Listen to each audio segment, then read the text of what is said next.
Salam, saya Johannes Tampu Bolon dari Panitia Nasional mengucap syukur bisa menyampaikan firman Tuhan dalam rangka memperingati 160 tahun Injil masuk tanah Papua.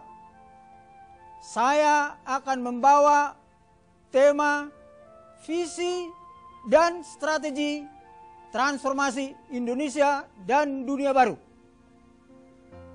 Bapak Ibu sekalian, visi ini saya terima dari pewahyuan Roh Kudus melalui mimpi, penglihatan, firman rema, mujizat, dan pendengaran. Ini visi adalah dalam rangka menggenapi firman Tuhan, memasuki kitab Wahyu dalam rangka menyongsong Yesus Kristus, Yeshua HaMasiah, datang sebagai hakim dan raja. Bapak Ibu sekalian, perlu saya sampaikan, segala sesuatunya menurut pengkhotbah ada waktunya. Kalau 2000 tahun yang lalu Yeshua HaMasiah datang sebagai Mesias, dia mencurahkan roh kemurahan. Oleh karena kasih dan kemurahannya, dia berkorban, mati disalib, dan dengan kuasa darahnya banyak umat manusia yang percaya diselamatkan. Dan perlu Bapak Ibu ketahui bahwa sampai saat ini penduduk dunia baru mencapai kurang lebih 30-35% yang menerima Yesus Kristus, Yeshua HaMasiah sebagai Mesias. Oleh karenanya, sesuai dengan strategi Bapak Yahweh, dia akan datang sebagai hakim dan raja. Dengan berfungsinya dan digenapinya firman Yesus Kristus sebagai hakim dan raja, maka penduduk dunia, saya iman dan percaya, akan mencapai 70%. Itulah pentingnya visi Sion Yerusalem, visi transformasi Indonesia baru, dunia baru, di mana kita menyaksikan Yesus Kristus sebagai hakim raja. Bapak Ibu sekalian, saya akan berdoa sebelum akan nanti menyampaikan firman-Nya lebih detail. Mari kita berdoa. Terima kasih Bapa di sorga, kuduskan hamba-Mu, urapi hamba-Mu, urapi para pendengar pada saat ini. Ampuni dosa mereka, ampuni dosa pemimpin gereja dan pemimpin bangsa ini, agar terjadi visi transformasi menuju Indonesia, menuju dunia yang baru, termasuk kota Papua ya Bapak, di mana kami menyampaikan firman pada saat ini.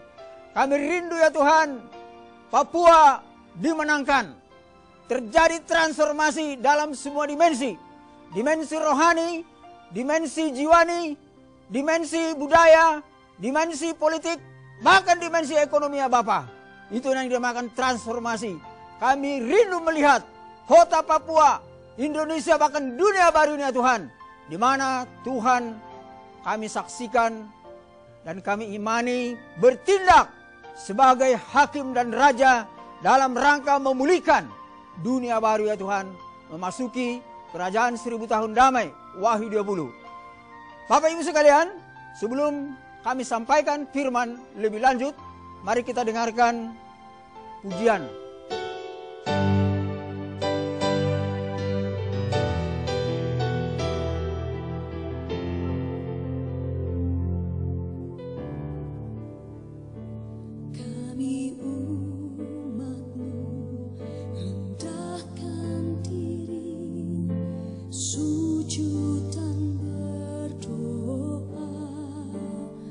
Mencari wajah-Mu, berbagi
Bapak Ibu sekalian, sekarang kita memasuki dasar firman daripada visi transformasi Indonesia Baru dan Dunia Baru yang diambil dari kitab Wahyu 20.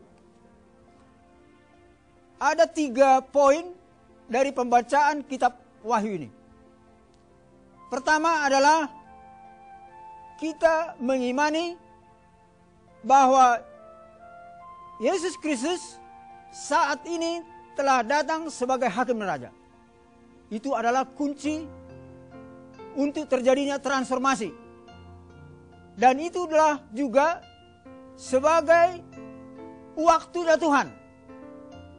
Berdasarkan analisa pewahyuan di mana segala sesuatunya ada waktunya. Analisa misalnya dari Adam ke Yesus 4.000 tahun. Yesus sampai sekarang 2.000 tahun lebih, 2014. Jadi kita sekarang memasuki awal hari ke-7, memasuki kerajaan 1.000 tahun. Demikian juga Bapak Ibu sekalian, dari analisa waktu yang lain, misalnya dari Yehezkel, mengenai kedalaman daripada sungai, dari kaki, lutut sampai ke pinggang. Itu juga analisanya sampai menemukan bahwa waktunya saat ini kita memasuki awal kerajaan 1.000 tahun damai Wahyu 20. Demikian juga analisa misalnya dari sisi tahun Yobel, 50 tahunan. Kami ada datanya, tapi kami tidak bisa ungkapkan saat ini. Tapi dasarnya itulah sampai kita mengambil kesimpulan bahwa ini adalah awal kita memasuki kerajaan 1.000 tahun damai, menggenapi firman Tuhan Wahyu 20. Jadi Bapak Ibu sekalian, poin pertama tadi, strategi daripada Bapak Yahweh saat ini harus kita imani tidak lagi Yesus sebagai Mesias. Karena kita sudah lihat berbagai visi, berbagai peristiwa yang menunjukkan bahwa dia adalah hakim dan raja yang sedang datang dalam rangka memulihkan dunia ini. Bukan kiamat Bapak Ibu sekalian. Bukan juga terangkat dan turun kembali. Saya katakan memulihkan dunia ini. Memulihkan gerejanya dan memulihkan bangsa. Termasuk aspek sosial budaya, ekonomi dan politik. Hal yang kedua di dalam poin pembacaan firman Tuhan Wahyu 20 tadi adalah Tuhan Yesus datang sebagai hakim.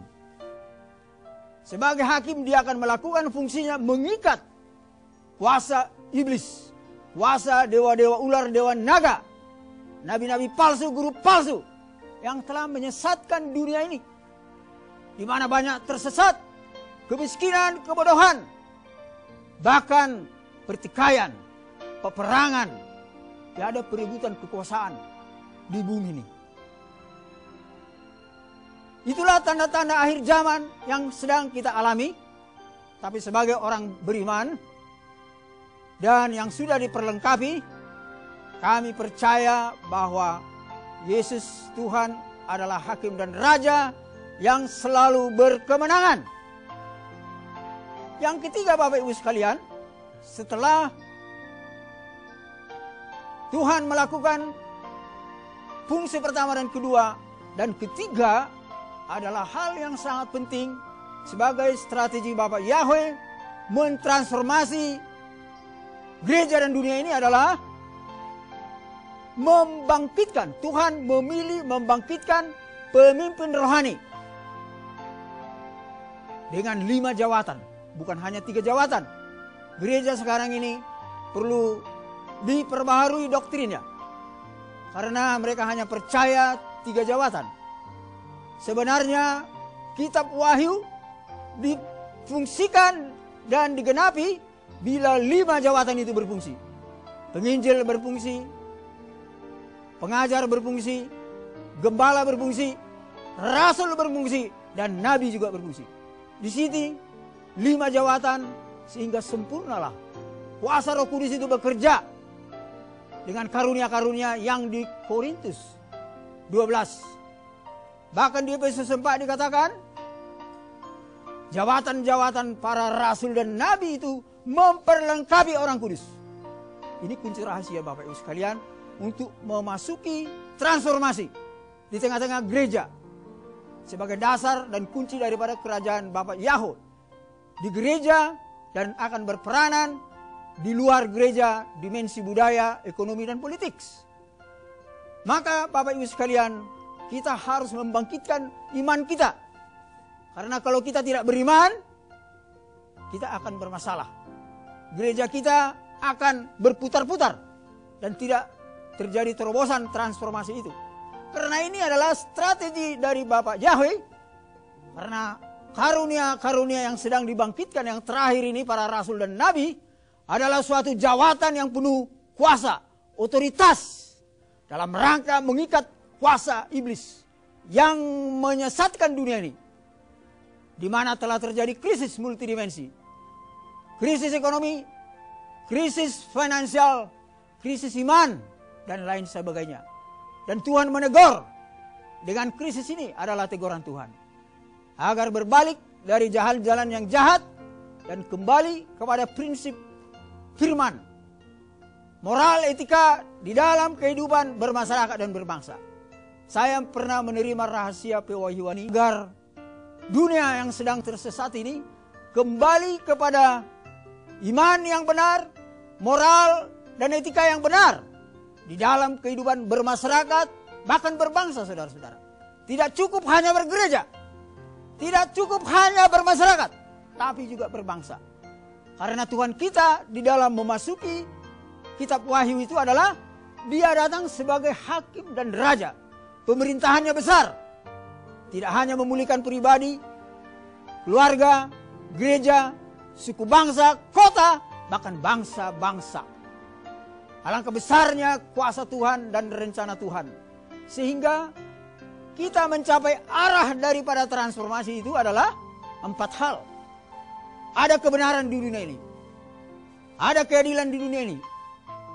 Ada kedamaian di dunia ini. Bahkan ada kesejahteraan. Bapak Ibu sekalian, 4 faktor transformasi ini agar terwujud kerajaan Bapak Yahweh di dunia ini, itu ada suatu sistematikanya Bapak. Karena kalau tidak ada kebenaran, tidak akan mungkin ada keadilan. Itulah permasalahannya dunia ini sedang berkelahi, bertengkar. Karena mereka memegang prinsip kebenarannya masing-masing. Padahal di antaranya ada yang tersesat. Tapi oleh kuasa kebenaran, kuasa Roh Kudus akan berkemenangan, akan menyatakan kebenaran-kebenarannya, sehingga yang tersesat akan berbalik.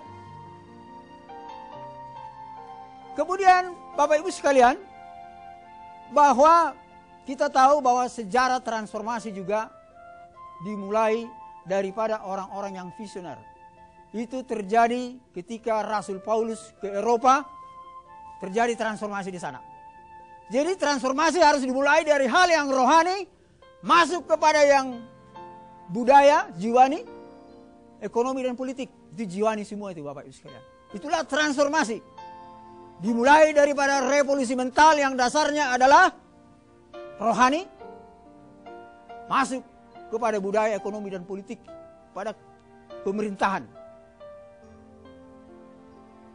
Kemudian Bapak Ibu sekalian, 7 pilar transformasi di bidang gereja, di bidang pendidikan, di bidang ekonomi, di bidang politik, di bidang media, dan lain-lainnya itu harus serentak ditransformasi. Dan bersinergi satu sama lain, sehingga mewujudkan kebenaran, keadilan, kedamaian, kesejahteraan itu bisa tercapai. Itulah yang dinamakan kerajaan 1000 tahun damai di bumi.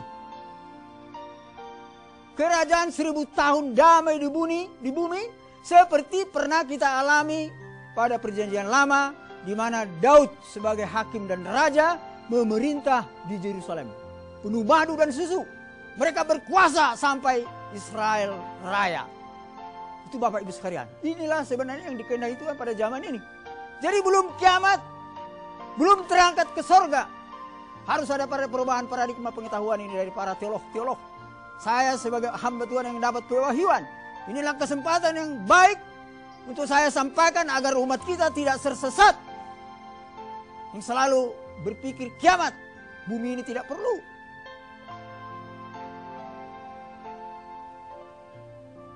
Bapak Ibu sekalian, saya tahu ada 4 kriteria daripada visi yang benar.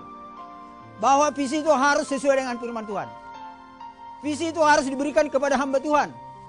Kemudian visi itu didukung Tuhan. Baru kemudian visi itu juga harus memuliakan Tuhan. Visi yang saya sampaikan, visi Sion Yerusalem, banyak ayat-ayat yang terkaitnya di Yesaya 41, kemudian Maleakhi 4, 46, Wahyu 11, ya Bapak Ibu sekalian, Wahyu 6, dan lain sebagainya saudara-saudara. Itu antara lain yang bisa saya sampaikan bahwa visi ini adalah benar. Bahwa kita memasuki kerajaan 1000 tahun damai. Kemudian juga saya dipilih Tuhan sebagai hamba Tuhan. Ya, saya latar belakang ekonomi politik, tapi masuk ke dimensi agama. Karena saya dikasih Tuhan visi yang besar. Karena orang ekonom dan politis berpikir besar. Ilmunya besar. Makanya saya bersyukur bertobat dan masuk ke dimensi agama. Saya bisa mengkorelasikan ilmu agama, ilmu budaya, ekonomi, dan politik. Saya sudah menulis buku dan saya punya detail yang sangat terperinci penjelasan.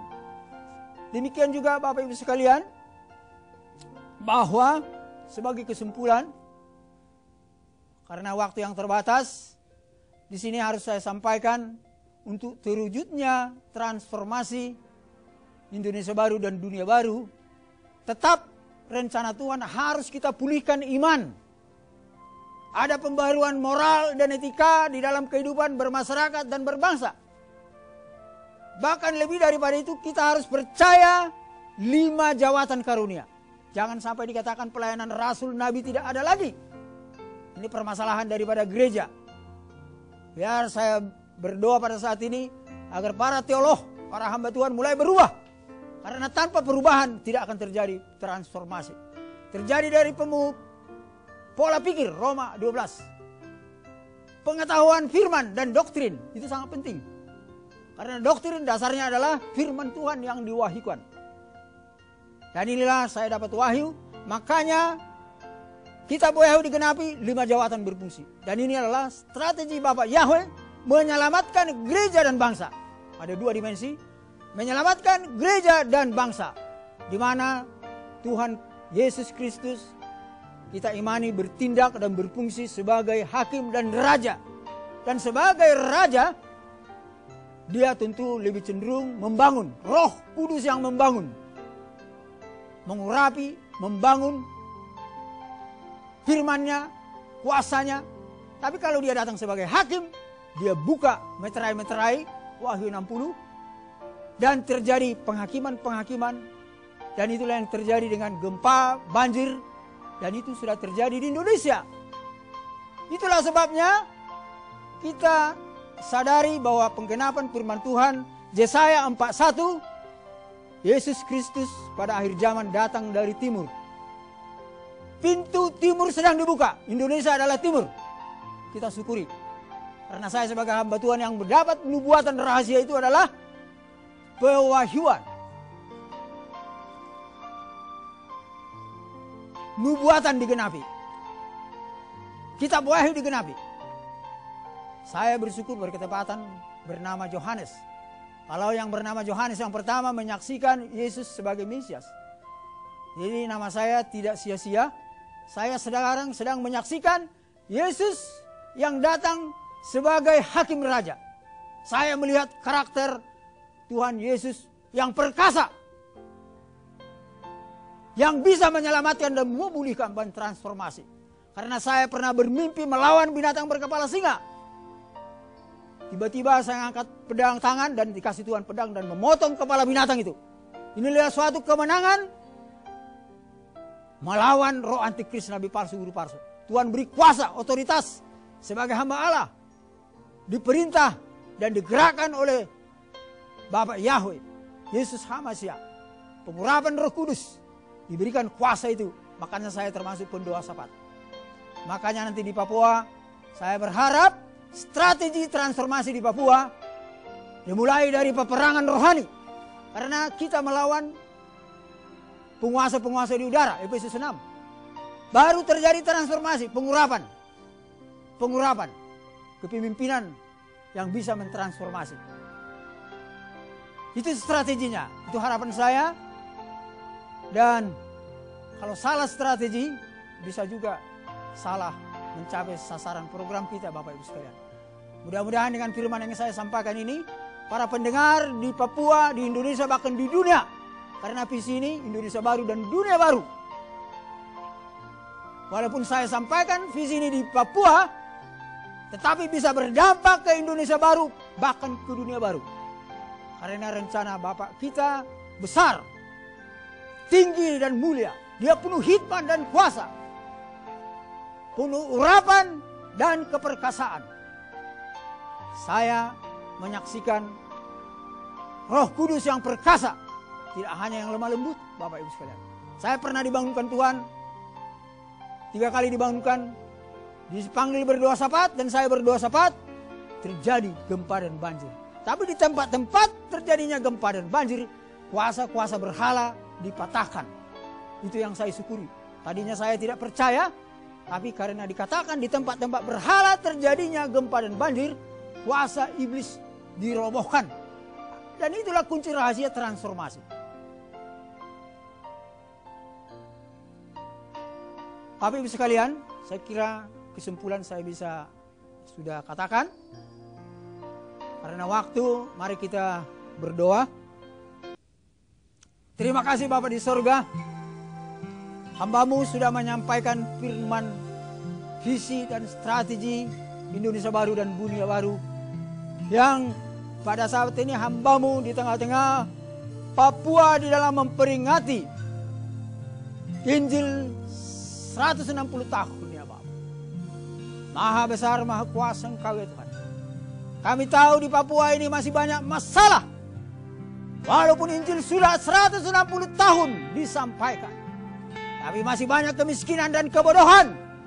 Masih banyak pertikaian dan pertentangan. Ampunilah ya Tuhan dosa umat-Mu. Perbaikilah sikap perilaku mereka. Berikanlah urapan kuasa-Mu agar mereka benar di hadapan-Mu. Bahkan sebagai hamba Tuhan, pengikut Yesus HaMasiah, dengan otoritas ilahi kami berdoa pada saat ini. Kuasa antikris nabi palsu kami ikat. Kuasa penghulu di udara roh jahat kami patahkan. Penghulu-penghulu di udara yang menguasai kota Papua kami robohkan di dalam nama Yesus. Terjadilah ya Tuhan pemulihan di Papua. Pemulihan di Indonesia. Bahkan di Indonesia, di dunia ya Bapak. Roh, hikmat, pengetahuan. Roh, transformasi. Ilmu pengetahuan dan teknologi. Kau berikan kepada penduduk Papua. Sebagai kunci dasar kebangkitan daripada ekonomi dan politik mereka ya Bapak. Termasuk di Indonesia kau bangkitkan ilmu pengetahuan. Rahasia daripada transformasi harus masuk kepada pengetahuan, penguasaan ilmu dan teknologi. Bapa di sorga, berkati Indonesia baru, berkati hamba-Mu, sehingga gereja bisa memahami dan menyadari kerajaan di tengah-tengah gereja. Bahkan di bangsa ini ya Bapak, kami berdoa kepada Presiden Widodo, biarlah dia visi yang kami sampaikan kepada ini lebih didengar. Dan kami percaya dia akan datang di dalam memperingati 160 tahun di Papua. Kami berdoa dan kami berharap terpuji nama-Mu kekal selama-lamanya. Amin.